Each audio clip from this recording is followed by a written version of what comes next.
Hi hello வாங்க, எப்படி இருக்குதுங்க? நல்லா இருக்குதுங்களா? இன்றைக்கி அஸ்வினி சிகரெட்டில் நம்ம கார சட்னி பண்ண போகிறோம். அது எப்படி பண்ணுறது இட்லிக்கு பாருங்கள். ஈஸியாக சீக்கிரமாக பண்ணலாம். ஒரு கடாய் வச்சுக்கோங்க. கடாய் வச்சுட்டு நல்லெண்ணெய் ஊற்றிக்கோங்க. நல்லெண்ணெயில் தான் சட்னி நல்லாயிருக்கும். நல்லெண்ணெய் ஊற்றிக்கோங்க. கார சட்னி சிம்பிளாக குயிக்காக பண்ணிடலாம். இட்லிக்கு ரொம்ப நல்லாயிருக்கும். தோசை இட்லிக்கு பாருங்கள். நல்லெண்ணெய் ஊற்றிக்கோங்க. ரொம்ப நல்லாயிருக்கும் டேஸ்ட்டாக. எண்ணெய் ஊற்றியாச்சு. பாருங்கள், ஒரு ஸ்பூன் கடலைப்பருப்பு, ஒரு ஸ்பூனு உளுத்தம்பருப்பு போட்டுக்கோங்க. நல்லா இது கொஞ்சம் கலர் வரட்டும். பொன்னிறமாக நல்லா கலர் வர மாதிரி வறுத்துக்கோங்க.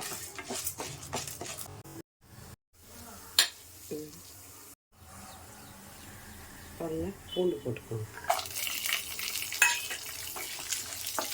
பூண்டு ஒரு 4 பல் வச்சு போடணும். காரத்துக்கு தகுந்த மாதிரி காஞ்சி மிளகாய் போட்டுக்கோங்க. எடுத்துக்கோங்க. பாருங்கள், வெங்காயம் ஒரு பெரிய வெங்காயம், சின்ன வெங்காயம் இருந்தாலும் போட்டுக்கோங்க. பெரிய வெங்காயம் ஒரு 3 கட் பண்ணி வச்சுக்கோங்க. அதை போட்டுக்கலாம்.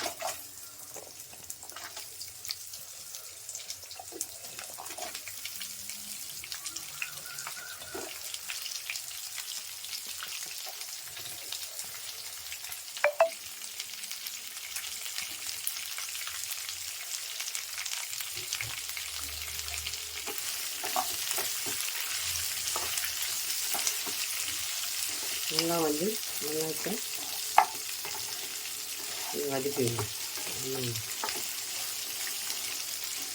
பாருங்கள், வெங்காயம் இந்த மாதிரி வதக்கிடுங்க. தக்காளி ஒரு 4 கட் பண்ணி வச்சுக்கோங்க. அதையும் போட்டு இட்லி தோசைக்கெல்லாம் ரொம்ப நல்லாயிருக்கும் சட்னி. கார சட்னி வெங்காயம் தக்காளி உப்பு போடுவோம். தக்காளி சட்னி தகுந்தபடி உப்பு நல்லா வதங்கிட்டோம். தக்காளி எல்லாம் கொஞ்சம் மசிஞ்சு வரணும். பாருங்கள், கடலைப்பருப்பு, உளுத்தம்பருப்பு, காஞ்சி மிளகா, வெங்காயம், பூண்டு, தக்காளி, அவ்வளோதாங்க சட்னி. இது நல்லா கொஞ்சம் ஒரே ஒரு பீஸு புளி போட்டுக்கோங்க. பாருங்கள், ஒரு சின்ன புளி போட்டுக்கோங்க. புளி போட்டு நல்லா வதக்கிடுங்க. தக்காளி எல்லாம் மசிஞ்சிச்சு பாருங்கள். அவ்வளோதாங்க. ஒரு 2 நிமிஷம் புளி போட்டோம். பாருங்கள், பருப்பு எல்லாம் வதங்கிச்சு. நல்லா ஆற வச்சு நைஸாக அரைச்சி கொஞ்சம் எண்ணெய் ஊற்றி கடுகு போட்டு தாளிச்சிடலாம். அவ்வளோதான். பாருங்கள், ஆறிடுச்சு நல்லா. இப்போது ஒரு ஜார் எடுத்து போட்டுக்கலாம். மிக்ஸி ஜாரில் போட்டு நம்ம நைஸாக அரைச்சிட்டோங்க. பாருங்கள், உப்பு புளி எல்லாம் போட்டுட்டோம். இப்போ இதை தண்ணி ஊற்றாமல் நைஸாக அரைச்சிக்கோங்க சட்னி. சில்லுன்னு பாருங்கள், சட்னி தாளிச்சிக்கலாம். அரைச்சிட்டேன். கொஞ்சம் எண்ணெய் ஊற்றிக்கோங்க. எண்ணெய் கலக்காய் போட்டு கொஞ்சம் கடுகு அதெல்லாம் போட்டு கொஞ்சம் உளுத்தம் பருப்பு போட்டுக்கோங்க.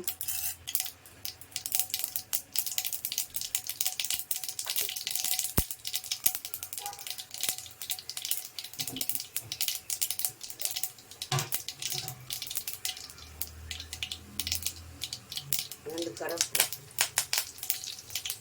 பாருங்கள், சட்னி அரைச்சிட்டேன். இது அப்படியே ஊற்றிக்கலாம். அவ்வளோதான், கார சட்னி பொடி வச்சு. யார் யாருக்கு கார சட்னி பிடிக்கணும் அவங்க ஹலோ பாருங்கள், கார சட்னி பண்ணியிருக்கிறோம். இட்லிக்கு சூப்பராக டேஸ்ட்டாக இருக்கும். இந்த கார சட்னி யார் யாருக்கு பிடிக்குமோ லைக் பண்ணுங்கள், ஷேர் பண்ணுங்கள், கமெண்ட் பண்ணுங்கள். அஸ்வின் சிகரெட்டை சப்ஸ்கிரைப் பண்ணுங்கள். நம்ம இன்னொரு டிஷ்ஷில் பார்ப்போம்.